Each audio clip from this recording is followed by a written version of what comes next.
Bismillahirrahmanirrahim. Assalamualaikum warahmatullahi wabarakatuh. Alhamdulillah, alhamdulillah, wa syukurillahi wa la hawla wa la quwata illa billah. Ashhadu an la ilaha illallah wahdahu la syarikalah, wa ashhadu anna Muhammadan abduhu wa rasuluh, la nabiyya wa la rasula ba'dah. Allahumma salli wa sallim wa barik ala sayyidina Muhammadin wa ala alihi wa sahbihi hasmain amma ba'du. Bapak ibu-ibu yang dirahmati Allah SWT, kemarin ada pertanyaan, kenapa orang beriman bisa juga terjatuh, terjerumus ke dalam dosa yang begitu dalam gitu.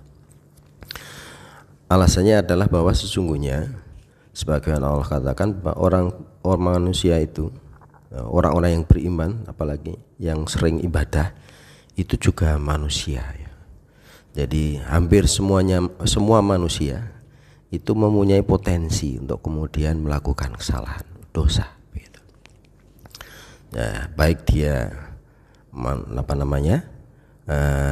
orang biasa, bahkan Nabi Adam pun kemudian pernah melakukan dosa. Nah, jadi sekalipun dia rajin ibadah, ya kan, rajin sholat, kemudian termasuk mengikuti pengajian. Kalau kemudian tidak berhati-hati, maka ada potensi untuk kemudian terjatuh dalam dosa. Gitu. Nah, sebagaimana Allah katakan, kunu bani Adam khotoun. Sesungguhnya anak cucu Adam itu berpotensi untuk berdosa. Wa khairu khotoin at-tawwabin. Dan sebaik-baiknya orang yang berdosa adalah orang yang segera sadar dan kemudian bertobat, kemudian kembali kepada Allah. Itu artinya memang potensi itu ada. Maka hendaknya kemudian kita berhati-hati untuk senantiasa menjaga keimanan kita, karena sifat daripada iman itu adalah dinamis. Itu iman, sebagaimana Allah katakan, al imanu yajidu wa yanqus. Iman itu kadang naik kadang turun. Yajidu bi taati, tanda-tanda iman naik itu biasanya ketaatan dia lakukan. Semakin dia sering melakukan ketaatan, begitu maka kemudian dia akan terhindar dari kemaksiatan. Wa yanqusu bi maksiati, dan kemudian imannya sedang turun manakala kemudian dia mencoba-coba melakukan kemaksiatan dari yang kecil begitu. Maka hendaknya kemudian kita berwaspada terhadap iman. Begitu.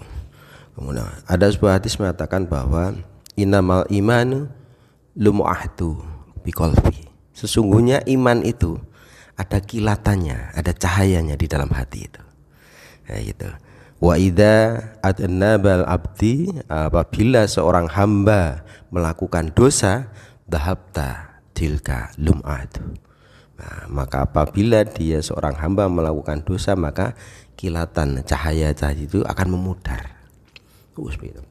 Maka hendaknya kemudian kita menjaga cahaya dalam hati kita ini. Manakala cahaya tadi membudar, ya kan, maka kemudian rentan terhadap kemasukan setan, bujuk rayu setan, begitu. Nah, dan jangan sekali-sekali mengikuti bujuk rayu setan. Sebagaimana Allah katakan, wala tattabi'u khutuwati syaitan. Wa may yattabi'u khutuwati syaitan, jangan sekali-sekali mengikuti bujuk rayu setan.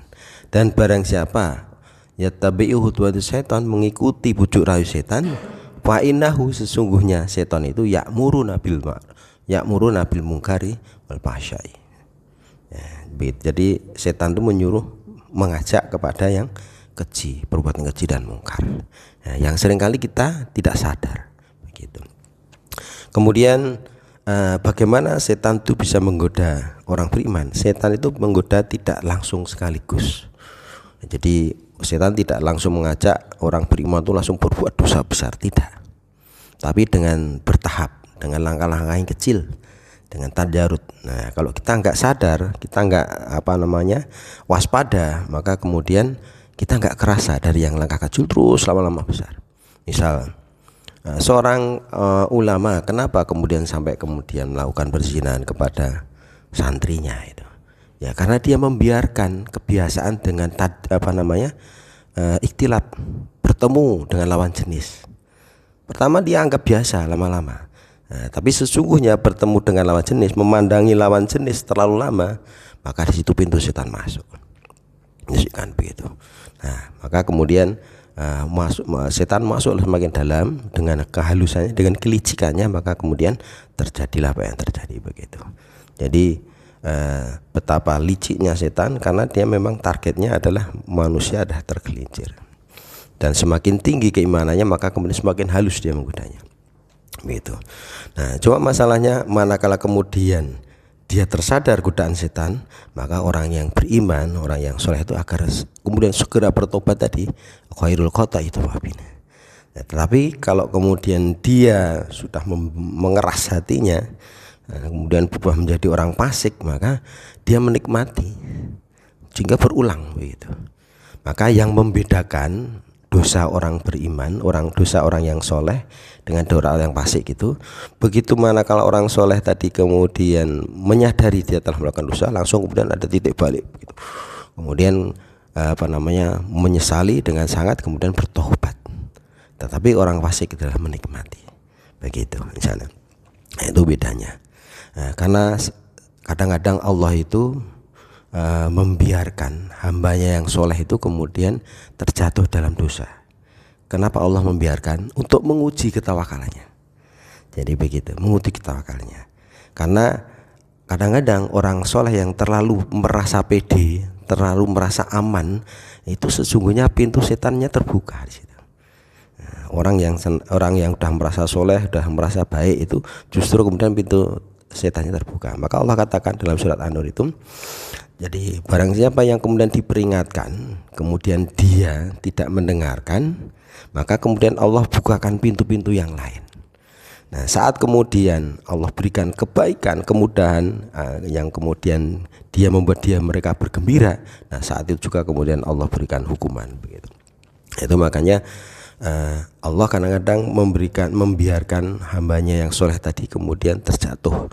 Nah, cuma kemudian harapannya begitu terjatuh kemudian balik, menjadi titik balik, inqilab begitu, menjadi justru kemudian meningkat kembali keimanannya begitu, dan kemudian tersadar bahwa manusia itu lemah dan dia tidak takabur, tidak sombong, tidak pernah merasa dirinya sudah soleh, sudah baik begitu. Dan itu kalau dia jaga sampai kemudian akhir hayatnya, dia akan selamat dan husnul khotimah. Dan mudah-mudahan kita semua termasuk orang yang husnul khotimah sampai akhir hayat. Allahumma amin. Barakallahu li wa lakum. Assalamualaikum warahmatullahi wabarakatuh.